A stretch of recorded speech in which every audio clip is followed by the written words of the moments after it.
Hey, So, Gabby. Oh, am I the only one here? This yes, is great. you are. It's all you, girl. Totally was ready for this. Hi. I just want to ask about this stamina down the stretch. I mean, you guys have really found your footing being a fourth quarter team. What kind of conditioning have you been doing? That's you. Sometimes I be having. No, I think it's just the adrenaline, the focus, not wanting to lose. There's been some times where we've had, a terrible start in the third quarter, and we kind of come together and regroup and know that the fourth quarter has to be the quarter. Obviously, the spark. Sorry, is there someone else here who has a question? I'll leave. Well, not leave, but it's just you. It's just you. Listen, you go to the West Coast, we can't stay up. So for you guys to obviously go to LA, there's, some connections there. What was it like kind of seeing Kurt? Yeah, definitely. Always good to go back and play, somebody that you're so used to. It was definitely some familiar things out there that we ran last year. So yeah, and it's a little bit personal at that point. I'm pretty sure it's personal for him as well, playing against us. So yeah, we wanted to compete, we wanted to win, and that's what we did. Definitely a competitive game though on both sides. Well, I know you've experienced this before, and I know there is changeover in the league, but what is it like when you do run into systems that you're like, wait a minute, we were running that last year? What's that like for you guys? I think it was huge down the stretch.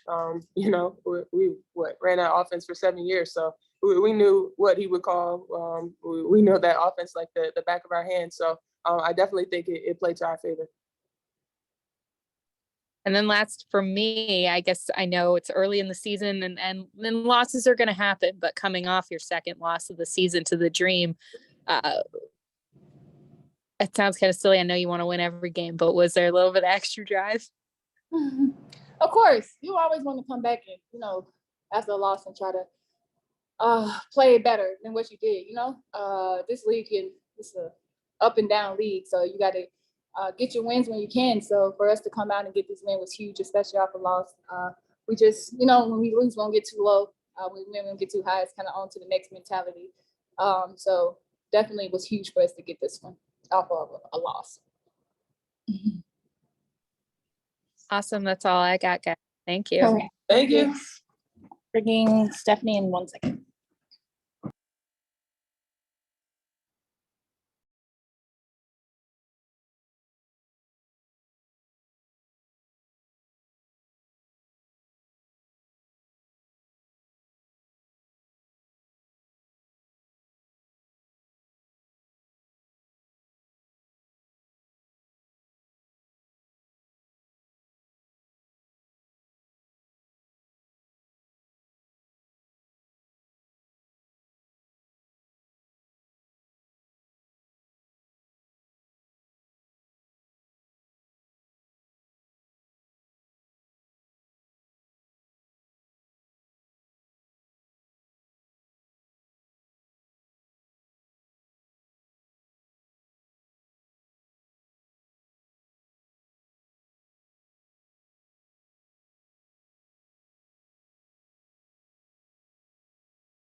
I have Stephanie White, quick statement, and then taking questions.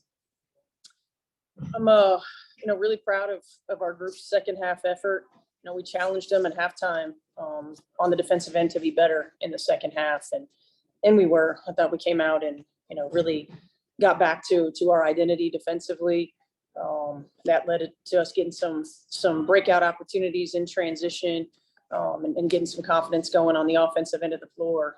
But just really tough, gritty effort, and way to make winning plays in the second half.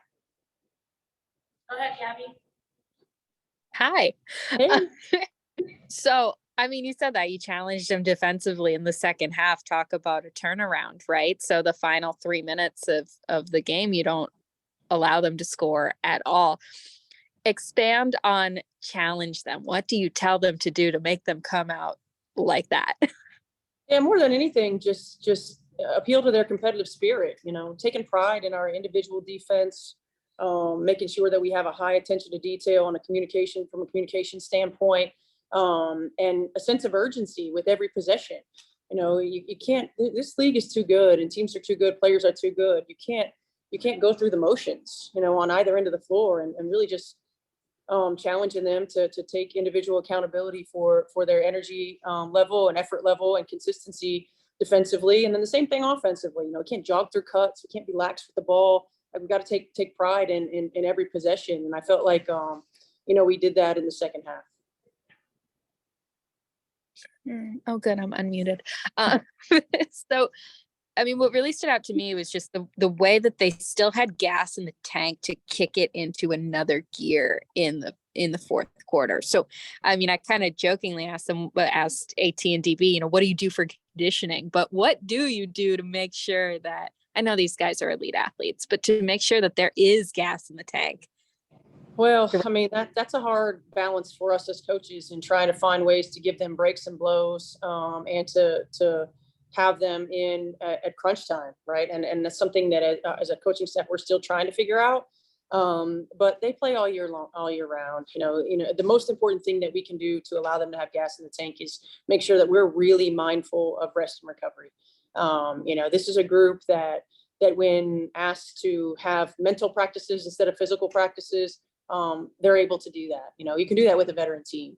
And that way we can help conserve their bodies, help conserve their energy, and just really being mindful of when we need to be on the floor and when we need to be getting rest.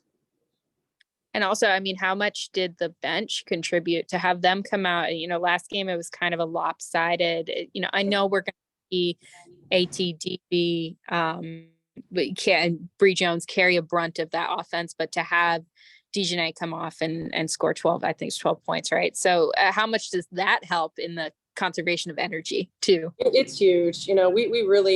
We've got to be able to continue to get contributions, from multiple players on the floor. We certainly know about our big three and what they're able to bring, but we can't rely on them night in and night out. We've got to have multiple players in double figures, or at least pushing double figures. I thought Ty Harris was really good, knocking down some shots. Nay comes in and always gives us energy on the defensive end of the floor, does a good job of getting to the rim. I thought she did a great job of continuing to get to the foul line as well.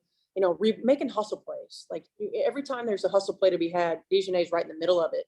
And that's important. We need that energy, from the bench, and we'll continue to need that. And then you're coming to LA, there's very recent history there for a lot of your players. So just what do you talk about with them to, whether it's keep things in perspective, manage what's going on, knowing when you're going into a place where there's emotions? Well, I think first and foremost, we got to keep the main thing. And that's that we're trying to continue to get better every day to position ourselves to win a championship, right? We're trying to continue to grow offensively and defensively. You certainly want to start a long road trip out on a good note. So how do we best position ourselves to win? How do we keep our emotions in check? That emotion, if channeled the right way, can be really good. It can help you finish games in the last 3 minutes. It can help you, make that extra effort to get a hustle play, to get a defensive stop, to get out in transition, to score the and one. So we just really have to channel it, our energy and our emotion in a positive, productive way, and continue to keep the main thing. And that's us getting better every single day, being able to stack, wins on top of each other, being able to stack growth and consistency on top of each other, so that when it comes time for postseason, we're peaking. Awesome. That's all I got for you. Thank you. Thank you. Thank you, Alexandra. No problem.